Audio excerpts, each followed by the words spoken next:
2014 പ്രധാനമന്ത്രി നരേന്ദ്രമോദി രാജ്യത്ത് അധികാരമേറ്റ് കഴിഞ്ഞ് അദ്ദേഹം പിന്നീട് അങ്ങോട്ട് ലോകരാജ്യങ്ങളുടെ ഇടയിൽ അറിയപ്പെടുന്ന വ്യക്തിയായി മാറുകയാണ് ചെയ്തത്.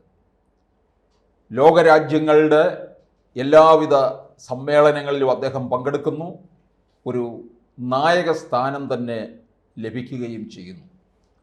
അങ്ങനെ സമ്പദ് വ്യവസ്ഥയിൽ ഇന്ത്യ മഹാരാജ്യം 5ാമത് എത്തിച്ചേരുകയും ചെയ്യുന്നു. ഇത് അടുത്ത ഒരു 10 വർഷത്തിനകം ഇന്ത്യ വീണ്ടും വൻ കുതിപ്പ് നടത്തും എന്നുള്ളതിൻ്റെ തെളിവുകളാണ്.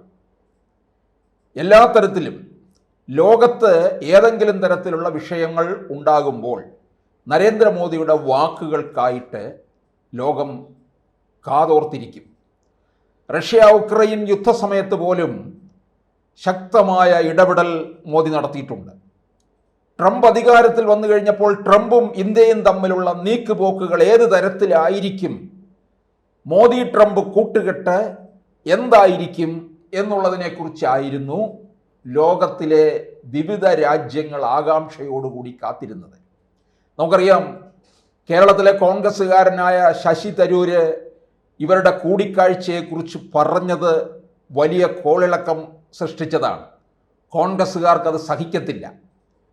നരേന്ദ്രമോദി ട്രംപ് കൂടിക്കാഴ്ചയിലൂടെ ഉണ്ടായിട്ടുള്ള കാര്യങ്ങളും അതിലൂടെ ഇന്ത്യ മഹാരാജ്യത്തിന് കിട്ടാൻ പോകുന്ന ഫലങ്ങളെക്കുറിച്ചും കോൺഗ്രസ്സുകാർ ആലോചിക്കുന്നില്ല. കാരണം ഇന്ത്യ എന്ന് പറയുന്ന രാജ്യത്തിനെ ഒറ്റുകൊടുക്കുന്നവരാണ് കോൺഗ്രസ്സുകാർ.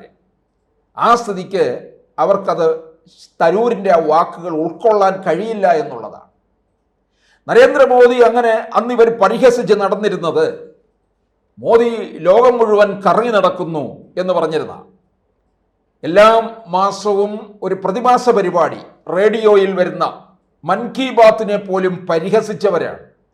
ഇന്ന് മൻ കി ബാത്ത് കേൾക്കാനായിട്ട് എല്ലാ മാസവും അവസാനത്തെ ഞായറാഴ്ച 11 മണിക്ക് ഇന്ത്യയിലുള്ള ഗ്രാമപ്രദേശം അടക്കം ഉള്ളിടങ്ങളിൽ ജനങ്ങൾ റേഡിയോയുമായി കാത്തിരിക്കുകയാണ്. മോദിജി എന്താണ് പറയുന്നത്? അദ്ദേഹം പാർശ്വവൽക്കരിക്കപ്പെട്ടവരുടെ ഇടങ്ങളിലേക്കാണ് പോകുന്നത്, അകറ്റി നിർത്തിയവരുടെ ഇടങ്ങളിലേക്കാണ് പോകുന്നത്. കുപ്പയിലെ മാണിക്യത്തെയാണ് അദ്ദേഹം കണ്ടെത്തുന്നത്. അല്ലാതെ വെറും പ്രാഞ്ചിയേട്ടന്മാരെയും പൊങ്ങന്മാരെയും വീണ്ടും പൊക്കിക്കൊണ്ട് നടക്കാനോ അതിനൊന്നുമല്ല അദ്ദേഹം നോക്കുന്നത്. നമ്മളറിയാത്ത എത്രയോ പേരെ അദ്ദേഹം മൻ കി ബാത്തിലൂടെ നമുക്ക് പരിചയപ്പെടുത്തി തന്നിട്ടുണ്ട്. കേരളത്തിനകത്ത് തന്നെയുള്ള എത്രയോ കാര്യങ്ങൾ നമ്മുടെ അറിവിലേക്ക് വേണ്ടി തന്നിട്ടുണ്ട്. അപ്പോൾ മൻ കി ബാത്ത് ഇപ്പോൾ തന്നെ ഏതാണ്ട് ഒരു 115 ലക്കം പിന്നിട്ട് കഴിഞ്ഞിരിക്കുകയാണ്. ഇവിടങ്ങളിലൊക്കെ കോൺഗ്രസ് എതിർത്തു നോക്കി, പക്ഷേ എല്ലായിടത്തും പരാജയമാണ്. ഇനി അങ്ങോട്ട് നോക്കിക്കേ, പ്രധാനമന്ത്രി സൗദി സന്ദർശനത്തിലേക്ക് പോവുകയാണ്.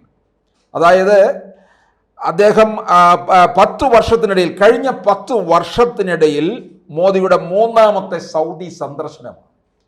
അവിടെ പ്രധാനമായിട്ടും ചർച്ച ചെയ്യുന്നുണ്ട് പശ്ചിമേഷ്യയിലെ വിഷയങ്ങൾ, ഇന്ത്യ, ഗൾഫ്, യൂറോപ്പ്, സാമ്പത്തിക ഇടനാഴി, സമുദ്ര സുരക്ഷ തുടങ്ങിയ വിഷയങ്ങളാണ് ചർച്ച ചെയ്യാൻ പോകുന്നത്.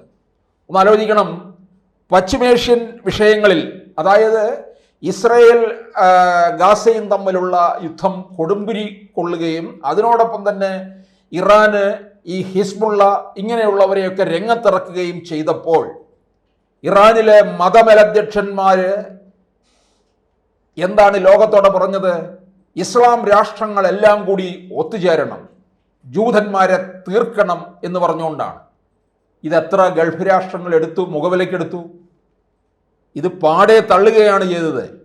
ഗൾഫ് രാഷ്ട്രങ്ങളെ സംബന്ധിച്ചിടത്തോളം ഇവരൊക്കെ തന്നെ ആ രാജ്യത്തിൻ്റെ വികസനം കാക്ഷിക്കുന്നവരാണ്. അവർ മതമൗലികവാദികളൊന്നും അല്ല. അവർ ഇസ്ലാമിക രാഷ്ട്രം എന്നും പറഞ്ഞ് കെട്ടിപ്പിടിച്ചിരിക്കുന്നവരല്ല.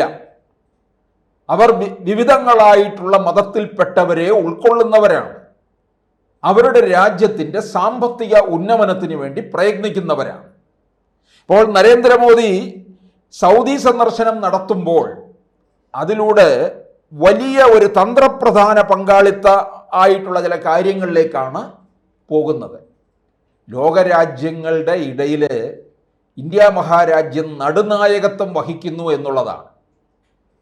ഇപ്പോൾ പശ്ചിമേഷ്യയിലെ യുദ്ധസമയത്തൊക്കെ ഇസ്രയേലുമായിട്ട് ഇന്ത്യ നല്ല ബന്ധമാണ് സ്ഥാപിച്ചിരിക്കുന്നത്.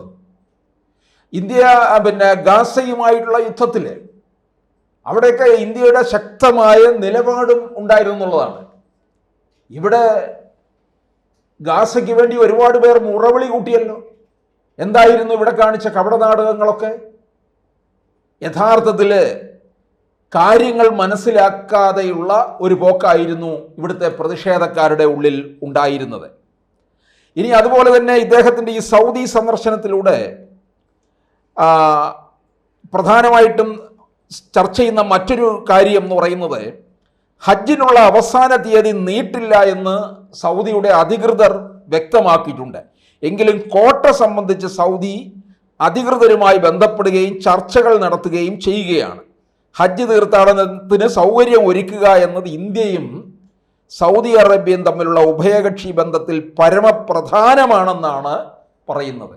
ഒന്ന് ആലോചിക്കണേ, ഈ ഇത്രയും സൗകര്യങ്ങൾ സൗദിയുമായിട്ട് ചർച്ച ചെയ്യുമ്പോൾ നരേന്ദ്രമോദിയെയും ഇന്ത്യയെയും മതഭീകരത, ന്യൂനപക്ഷങ്ങളെ വേട്ടയാടുന്നു എന്നൊക്കെയാണ് പറയുന്നത്. ഹജ്ജിന് പോകുന്നത് ആരാണ്? മുസ്ലിം സമുദായത്തിൽപ്പെട്ടവരല്ലേ? അവർക്ക് വേണ്ടിയിട്ടുള്ള സൗകര്യങ്ങൾ ഒരുക്കി കൊടുക്കുകയല്ലേ ചെയ്യുന്നത്? തീർത്ഥാടകരുടെ വാർഷിക കോട്ട ഉയർത്തുന്നതിന് നടത്തുന്ന നിരന്തര ശ്രമങ്ങളുടെ ഭാഗമായിട്ടാണ് ഹജ്ജ് കോട്ട 1,35,000-ൽ നിന്ന് 1,75,025 ഉയർത്തി എന്നുള്ളതാണ്. ഇത് കേന്ദ്ര ന്യൂനപക്ഷ മന്ത്രാലയം ഹജ്ജ് കമ്മിറ്റി വഴി 1,22,528 തീർത്ഥാടകരെ കൊണ്ടുപോകും എന്നാണ് പറയുന്നത്. അപ്പോൾ ഇന്ത്യ സർക്കാർ ഇത്തരത്തിൽ ഹജ്ജ് തീർത്ഥാടകർക്ക് സൗകര്യമൊരുക്കുമ്പോൾ, അവർക്ക് വേണ്ട തരത്തിലുള്ള കോട്ട വർദ്ധിപ്പിച്ചു കൊടുക്കുമ്പോൾ, ഇതിൽ നിന്ന് അവരോട് കാണിക്കുന്ന, ആ സമുദായത്തിനോട് കാണിക്കുന്ന ഒരു വില ഇവിടെയുള്ളവർക്ക് മനസ്സിലാകുന്നില്ല.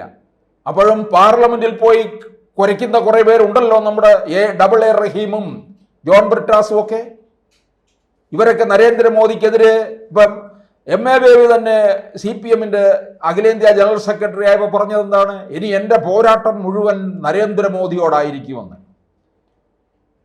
റഹീം MP ആയി കഴിഞ്ഞപ്പോഴും ഇത് തന്നെയല്ലേ പറഞ്ഞത്? ഈ അല്പപ്രാണികൾക്ക് എന്ത് ചെയ്യാൻ കഴിയും? കാര്യവിവരമുണ്ടോ? വല്ലപ്പോഴും തരൂരിൻ്റെ അടുക്കലെങ്കിലും ഇരുന്ന് നോക്കുക, ആ പറയുന്നതൊന്ന് മനസ്സിലാക്കി എടുക്കുകയെങ്കിലും ചെയ്യുക.